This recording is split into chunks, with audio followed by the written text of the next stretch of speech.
Você sabia que 65% dos jovens de hoje vão trabalhar em empregos que ainda não existem? E como preparar esses jovens para um futuro que desconhecemos? E para conversar um pouquinho mais sobre isso, eu trouxe a especialista em tecnologias educacionais, Mariana. Oi, Giz, um prazer estar aqui com você, um prazer estar aqui com tantos professores e professoras e conversar um pouquinho sobre esse assunto que é tão importante para nós, né? 65%, já imagina? É muita gente, É muita né? gente que estão estudando hoje, fazendo ensino médio, e vão trabalhar fazendo ensino médio ou o fundamental e vão trabalhar em alguma profissão que vai ser criada ainda? Exatamente. É uma realidade que para nós, né, professores, na época que nós estudávamos, era inimaginável. E hoje é a realidade de todos os nossos estudantes, né? E a gente fica sempre se perguntando como que a escola vai, então, preparar esses jovens para o futuro. Nós, professores, podemos ajudar a preparar esses jovens para o futuro, se nós não sabemos que futuro é Que esse. futuro é esse? É estranho isso parar para pensar, como? É. E então, assim, a gente trouxe esse tema para falar com vocês, professores, né, construindo hoje a educação do futuro, porque a gente sabe que o futuro a gente pode até não saber como ele será, mas ele vai começar a ser construído agora com as nossas ações aí na escola, na nossa sala de aula, né, nós somos responsáveis por essa construção coletiva desse futuro com os nossos jovens, né. Então, nós trouxemos alguns assuntos bem interessantes para falar com esses professores, né, Giz? Então, quando a gente fala, né, na educação para o século XXI, a gente vê a BNCC fala muito sobre isso, tem os Objetivos para o Desenvolvimento Sustentável da ONU, que nós vamos falar um pouquinho também. Vários documentos oficiais falam dessa educação para o século XXI. Né? Então, mas que educação é essa? Que estudante é esse? E que projeto é esse que nós precisamos trazer da nossa educação? Então, primeira coisa, você já ouviu falar em Mundo Bunny? Já ouviu essa sigla em algum lugar? Não, Não? Mundo Bunny. Quem já ouviu? Comenta aí. Vamos ver, quem já viu essa sigla? Bunny? Bunny é uma sigla, né, em inglês, que traduzindo para o português, é um mundo volátil, quer dizer, as coisas mudam com muita facilidade, elas são líquidas, né, fluidas. É um mundo incerto, como nós falamos aí, né, nossos jovens estão estudando para coisas que eles nem sabem ainda que vão fazer. Ele é um mundo complexo, porque a gente já não consegue mais colocar os conhecimentos e as atividades em caixinhas separadas por disciplinas, por temas muito fechados. E ele é um mundo ambíguo, em que não existe muito o certo e o errado, como antigamente a gente tinha isso tudo muito bem definido. Né?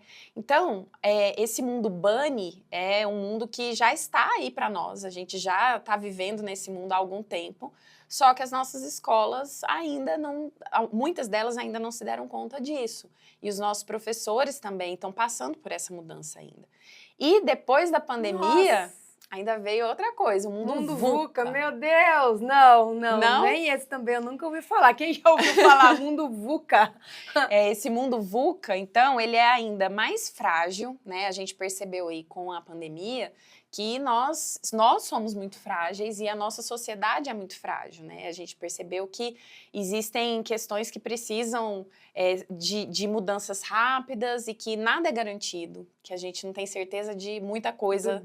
Assim, né, da noite pro dia, nós precisamos mudar tudo para as aulas e dar aula de um jeito ou do outro. Foi tudo muito rápido, né? Tudo muito rápido. E a gente se deu conta da fragilidade da nossa vida mesmo e dos nossos sistemas de saúde, de educação e tudo mais, né? Então, essa fragilidade, ela causa uma ansiedade, porque a gente não sabe o que fazer e como reagir a esses problemas, a essas questões que vão surgindo a cada dia, né?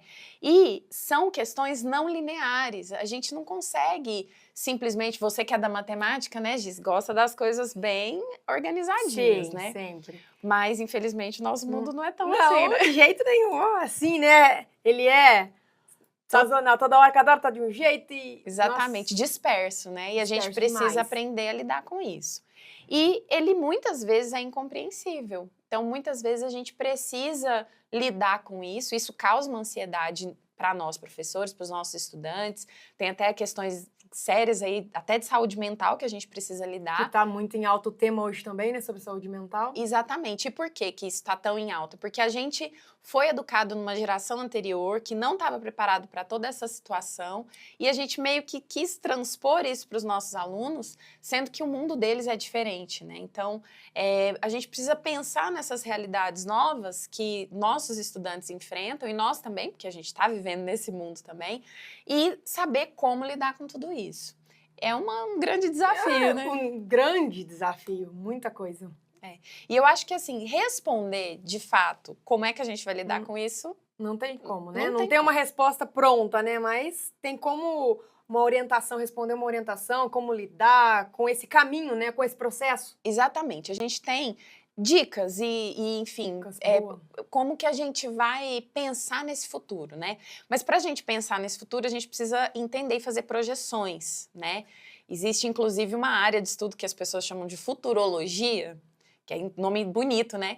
Você já ouviu falar disso? Já Futurologia, já ouvi né? esse termo. Que é justamente a gente pensar, prever o futuro com dados. Aí entra na sua área. Aí eu sei que você gosta. Que daí tá baseado em alguma coisa, né? Isso, Aí estatística, né? Então, tem um dados. estudo do Fórum Econômico Mundial que ele fala que 23% dos empregos vão mudar até 2027. E esse mudar quer dizer, vão surgir empregos, outros vão deixar de existir ou vão ser totalmente modificados. Não é dizer que também vão ser eliminados, né? Mas vão ser reconfigurados. E esse mesmo estudo, ele fala que as habilidades de pensamento analítico, criativo, habilidades de inteligência artificial e Big Data, né, que são essas análises de dados em grandes volumes, são habilidades que vão ser cada vez mais demandadas das empresas, né, e que esses jovens vão precisar saber lidar. E que 44% das habilidades de um trabalhador em 2027 já vão precisar passar por atualização. A partir da gravação desse vídeo, em 3 anos, né? Exatamente. 3 anos vai passar assim, ó. E que a gente vê. E eu gosto desse dado porque ele mostra para nós, professores, né, que não dá pra gente não estudar. Não. O professor, que é o que esses professores e professoras estão fazendo aqui agora, né, se aperfeiçoando, aprendendo um pouco mais, se a gente desistir de aprender, a gente tem que desistir de ensinar. Porque os nossos alunos estão sempre... Porque está em constante mudança, né? Exatamente. Todo momento. Então, nossas habilidades precisam de atualização já e os professores que estão sendo formados hoje, daqui a 3 anos, eles já vão precisar ser atualizados. E esse tempo, acho que cada vez vai diminuindo mais, né? E aí a gente tem aquele dado que você trouxe para abrir a nossa conversa, 65%. Né? É um número bem grande, né? 65% dos jovens de hoje vão trabalhar em profissões que não existem. Eu tenho certeza que você, professor, professora, está lembrando de algumas profissões que existem hoje que não existiam na época que você fez o ensino médio. Você hoje está exercendo uma profissão que não existia nessa época. Quando eu fiz... Vamos entregar as idades aqui, né? Chá revelação de idade. Revelação. Não, mas com certeza não existia. Nunca pensei nisso, que seria uma profissão hoje em dia, né? Exatamente. Então, imagina... com essas tecnologias que surgem, quantas outras profissões também não existem para esses nossos estudantes, né? Que vão atuar num mercado ainda mais evoluído, mais tecnológico do que o nosso. Quantas habilidades tem que desenvolver, né? Exatamente. E aí, a gente tem uma outra questão, que são os Objetivos para o Desenvolvimento Sustentável. Né? A Unesco, a ONU, eles desenvolveram uma agenda que pensa em como os países podem atingir níveis satisfatórios de qualidade de vida, de sustentabilidade, de igualdade. E essa Agenda 2030, ela traçou alguns objetivos que esses países, né, as nações precisam endereçar, precisam se preocupar para ter uma sociedade mais justa, mais igualitária. E esses Objetivos para o Desenvolvimento Sustentável, eles estão na BNCC. E muitas escolas também já se preocupam com isso e trazem os objetivos para as pautas, né, e para os currículos específicos da escola. Então, eu imagino que os professores aí nas escolas, nas instituições, nas redes, eles já devem ter ouvido falar nos ODS, né, nos Objetivos para o Desenvolvimento Sustentável, como um pilar aí da educação, né? E aí, são 17... Nossa! Que são temas bem legais, né, Gi? Se a gente for reparar aí, essa imagem, né, foi tirada justamente lá do site da Unesco, eles trazem, então, 17 temas, grandes temas, que precisam permear as nossas práticas pedagógicas e que, quando a gente traz esses temas para a nossa sala de aula, a gente acaba Então, trazendo uma abordagem mais contextualizada, mais contemporânea e que vai promover justamente essa reflexão sobre a nossa sociedade, sobre essas mudanças que a gente vem passando aí, né? Tem vários aqui que eu utilizo muito nas minhas aulas. Principalmente, eu gosto bastante de trabalhar com essa questão da fome zero, da agricultura sustentável, igualdade de gênero, redução das desigualdades. Acho que toda a educação é pautada nisso, né? Então, sempre dá um jeitinho da gente encaixar nas nossas aulas. Sempre, né? Tem que dar um jeitinho. Exatamente. Que são temas que são relevantes não só para eles, mas para a nossa sociedade como um todo, né? E aí, a gente pensa, como é que eu vou trazer esses ODS para minha aula? Eu já tenho tanta coisa para fazer, tanta mais coisa pra isso, pensar. né? O professor fala, mais isso ainda tem que fazer. Como, né? E a gente sabe, né, quem está aí em sala de aula sabe muito bem que as escolas, as instituições, as redes de ensino, elas pedem que você faça planejamentos, planos de ensino, planos de aula, que contêm alguns critérios, e muitas dessas instituições, principalmente as privadas e algumas redes públicas, né, já estão bem atentas a isso, de trazer os objetivos do desenvolvimento sustentável para a nossa aula. E aí a gente trouxe umas dicas para ajudar esse professor, Ótimo, né? As melhores, né? É a melhor coisa isso, A melhor né? coisa é dica. E dica boa é dica compartilhada, né? Com certeza. Já dizemos por aí. Bom, primeira coisa, alinhar a BNCC. Então, você que é professora, tem que trazer as habilidades da BNCC para sua aula. E aí, quando você traz essas habilidades, muitas vezes elas estão fechadas ali no conteúdo específico da sua aula.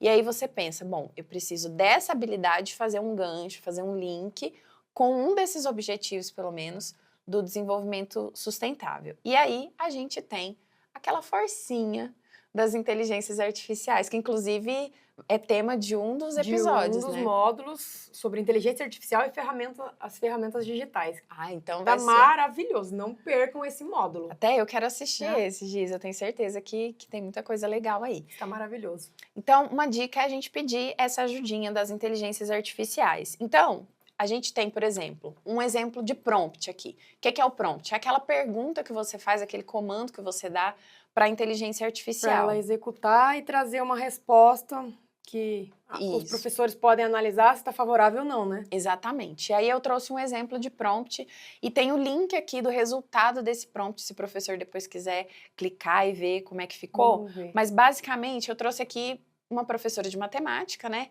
Você é professora de matemática do 7º ano do ensino fundamental e quer preparar uma aula sobre frações envolvendo um dos objetivos para o desenvolvimento sustentável. Dê 5 sugestões de temas ou perguntas disparadoras para essa aula. Você quer ver como é que ficou? Vamos ver? Isso é o que o professor vai colocar lá na inteligência, na IA, lá pedindo uma resposta. Exatamente. Tá. Aqui eu grifei porque, por exemplo, eu sou professora de inglês. Então eu posso substituir, né, ao invés de professora de matemática, professora de inglês, posso colocar de que série eu estou. Mas é bem importante quando você for fazer esse prompt, depois vocês vão ver mais sobre isso, mas a questão é, quando você fizer esse prompt, fale de que você é professora, para que série você trabalha, né? Qual é o tema da sua aula e o que você precisa. No meu caso, eu pedi que eu quero um alinhamento aos objetivos do desenvolvimento sustentável. E acredite que eles sabem muito bem que objetivos são esses. Vamos ver. Então, eu trouxe aqui a resposta, ó. Fome zero e agricultura sustentável. Então, ele traz aqui umas histórias, como se fossem umas histórias pra gente. Ele contextualiza, né? Que daí é maravilhoso para a aula, para fazer sentido para o aluno que está vivenciando ou imagina esse contexto, né? São situações que poderiam muito bem ser situações reais, né? Que o professor vai partir ali dessa história, dessa narrativa para conduzir sua aula.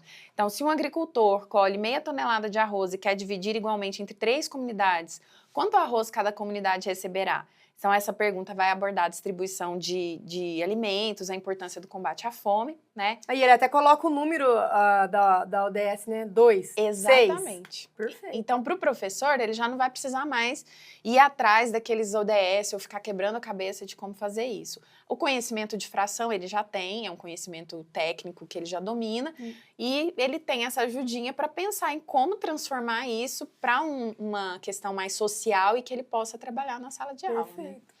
Então, aqui tem vários, ó, água potável e saneamento.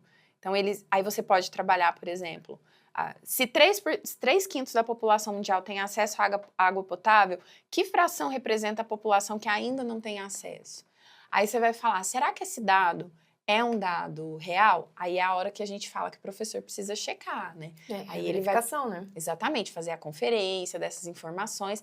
E aí você pode trabalhar com gráficos, com tabelas, com infográficos, uma série de outros materiais para poder complementar e também até essa fazer a aula interdisciplinar, né? Com outro, um professor de geografia, no caso aqui, por exemplo, né? Abordando em quais locais. Exatamente. Professor de ciências, quais são as consequências para a nossa saúde, não ter acesso à água potável. Então, a ideia é justamente essa. É amplo demais, né? Imagina a gente ficar falando de tudo aqui. Não, é tudo que dá para fazer, tudo que dá para fazer é gostoso demais fazer esse compartilhamento. E a cabeça fica, né, borbulhando de ideias. A gente fica cheia de ideias. Então, o prompt, se você souber fazer o prompt certinho, o prompt perfeito. Exatamente. Às vezes até a própria inteligência artificial te ajuda também. Porque daí dá para ficar sugerindo coisas para alterar também, né? Exatamente. Então, aí a gente vem para uma outra questão, que é, depois você, coloquei ali já tenho o meu problema, o meu tema da minha aula, e eu quero então colocar agora lá no meu plano de aula, colocar no meu planejamento de uma maneira estruturada. Então, o que a gente costuma colocar? Os objetivos de aprendizagem. E esses objetivos de aprendizagem, eu tenho certeza que todo professor já levou uma chamada ali da coordenadora pedagógica, né? Professor, você precisa dar uma melhorada nesses objetivos de aprendizagem.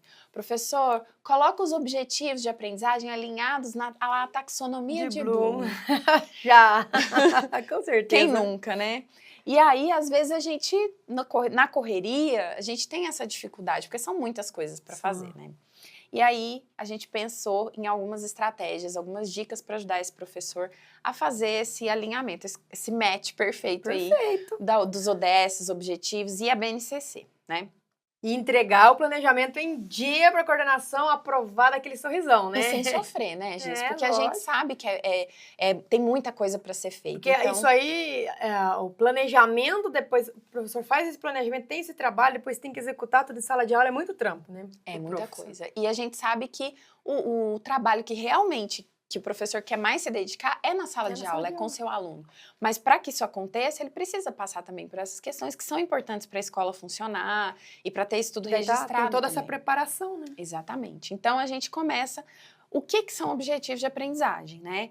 Em primeiro lugar, a gente precisa lembrar das habilidades da BNCC, porque os objetivos de aprendizagem partem desse lugar.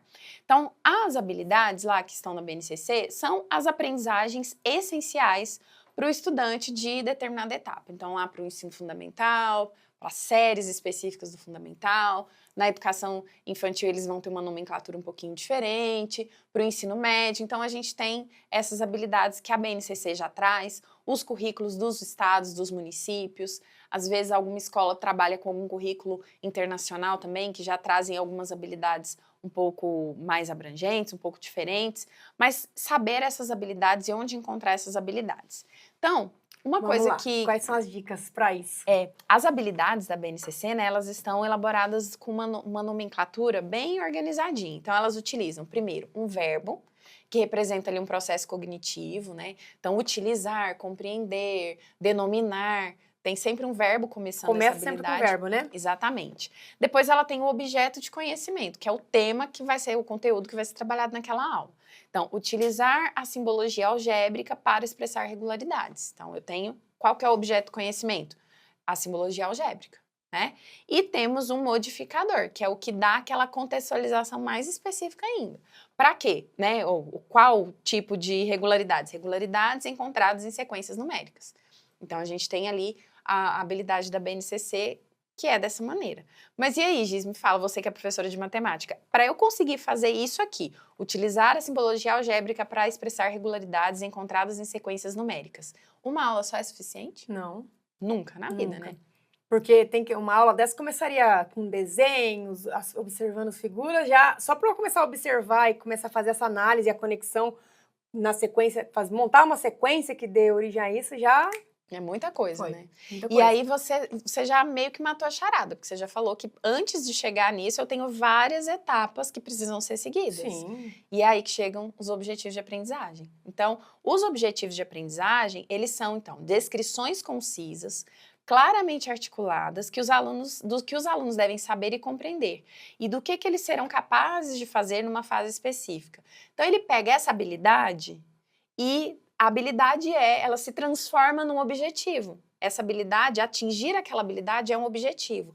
Mas para atingir esse objetivo geral, eu preciso também seguir vários objetivos específicos, certo? Que é o que você falou, tem várias etapas para serem desenvolvidas, para serem atingidas até a gente chegar nesse objetivo geral, nesse objetivo final. E aí é que entra a taxonomia de Bloom, que são esses que vão ajudar a gente a trazer esses objetivos específicos de aprendizagem. E a taxonomia de Bloom, eu trouxe aqui essa tabelinha que foi elaborada lá pelo pessoal da Amplifica, que traz 6 níveis, né? Então, memorização, a compreensão, a aplicação, análise, avaliação e criação. Criação. Que daí tem a pirâmide, né? Exatamente. Aquela pirâmide que ela vai ficando cada vez mais... Né? Isso. Aqui ele colocou na forma de tabela e a gente vai pensar aqui da esquerda para a direita, né? As habilidades, os objetivos que estão aqui para a esquerda, eles são os mais básicos e à medida que eles vão chegando à direita... avançando, são como se fosse o topo da pirâmide, o topo da pirâmide, ou seja, os mais complexos, né? Então, para eu conseguir criar alguma coisa, eu tenho que passar por todos os outros, né? Igual eu falo na matemática, porque tem aluno que vive falando assim, porque eu não sei tal conteúdo.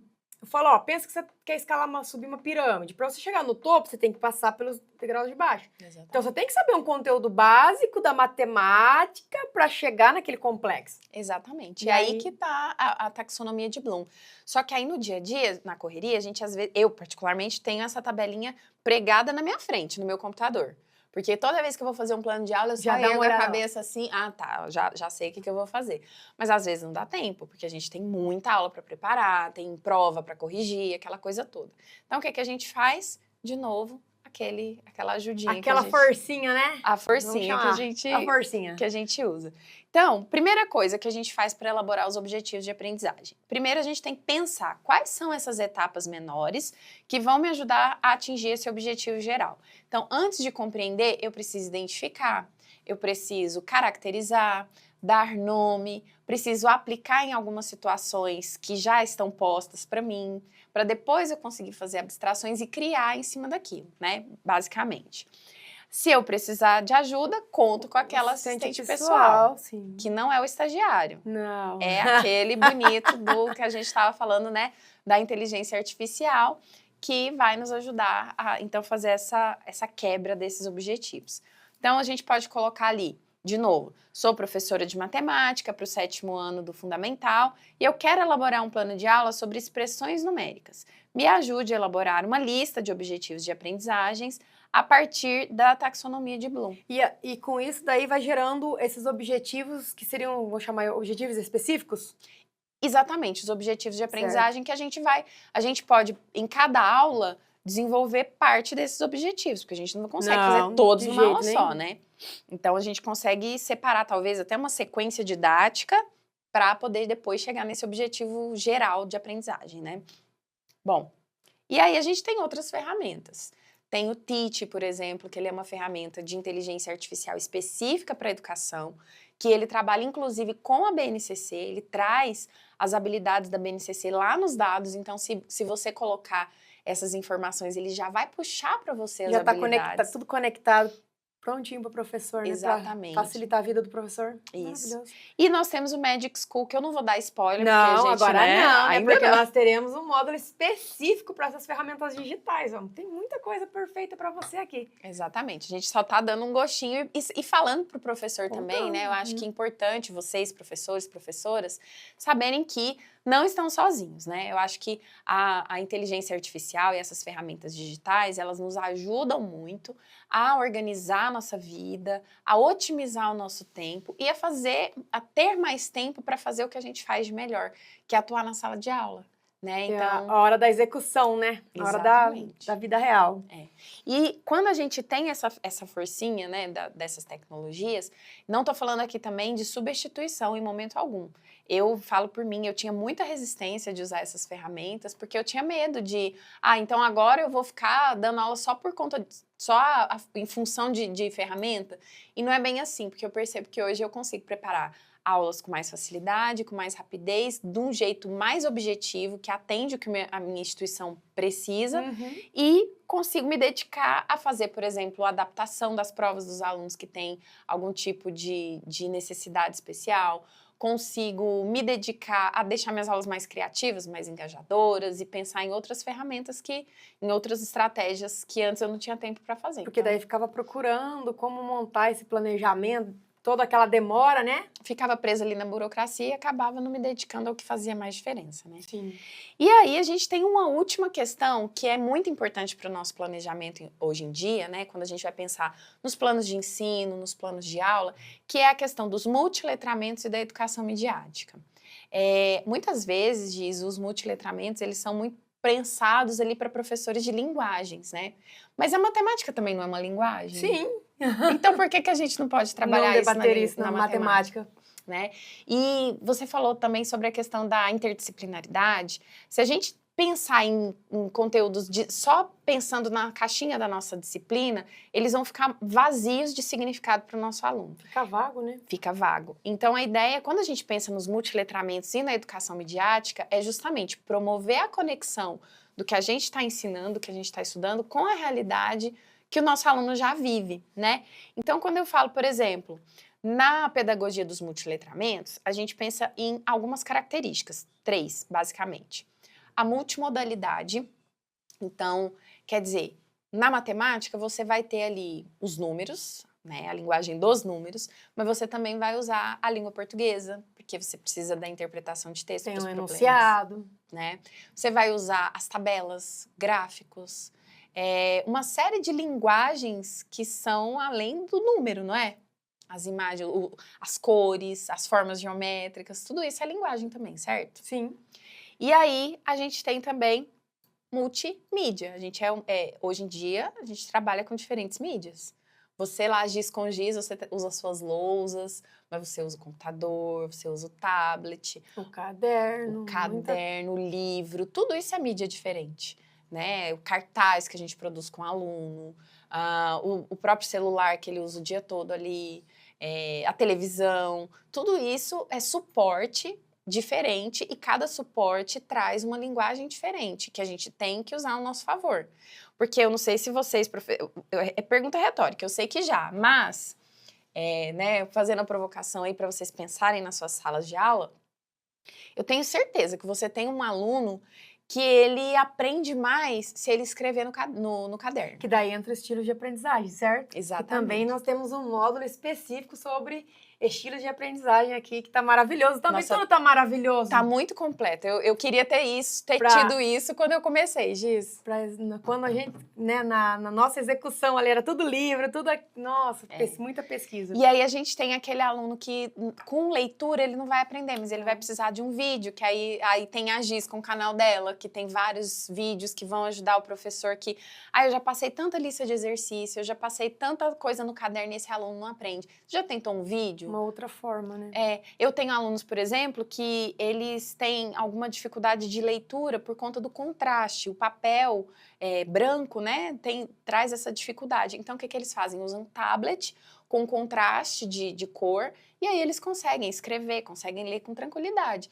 Então, esses suportes, eles nos ajudam porque eles dão opções de variedade de conteúdo que já nos ajudam também nessa questão dos estilos de aprendizagem, de atender os alunos com algum tipo de necessidade especial, com alguma deficiência visual, e assim vai, né? A gente consegue ter uma amplitude muito maior.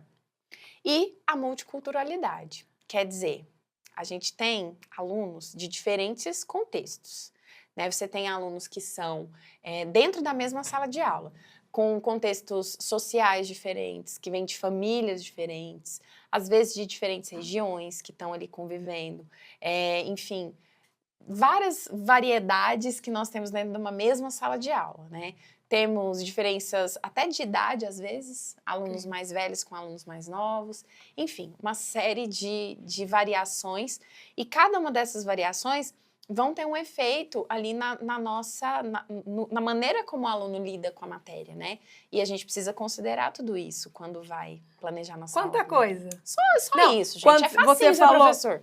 Facinho. Você falou quando vai planejar tudo isso. Ok. E quando vai executar tudo isso que o que você planejou não dá certo na execução? Exatamente. Aí por isso que é bom ter várias ferramentas, porque aí você já tem cartas na manga. Opa, não deu certo essa, vamos tentar essa daqui. Rapidinho você vai ali e já consegue. Cartas na manga. É isso que quando eu trabalhava no presencial, eu vivia com cartas na manga. Não entendi isso aqui desse jeito. Ah, vamos lá, vamos desse jeito então. É. E já ia lidando com várias formas para o aluno aprender. Exatamente. O professor, a gente acaba virando um pouco artista, né? Porque você... De tudo um pouco, né, professor? Tem?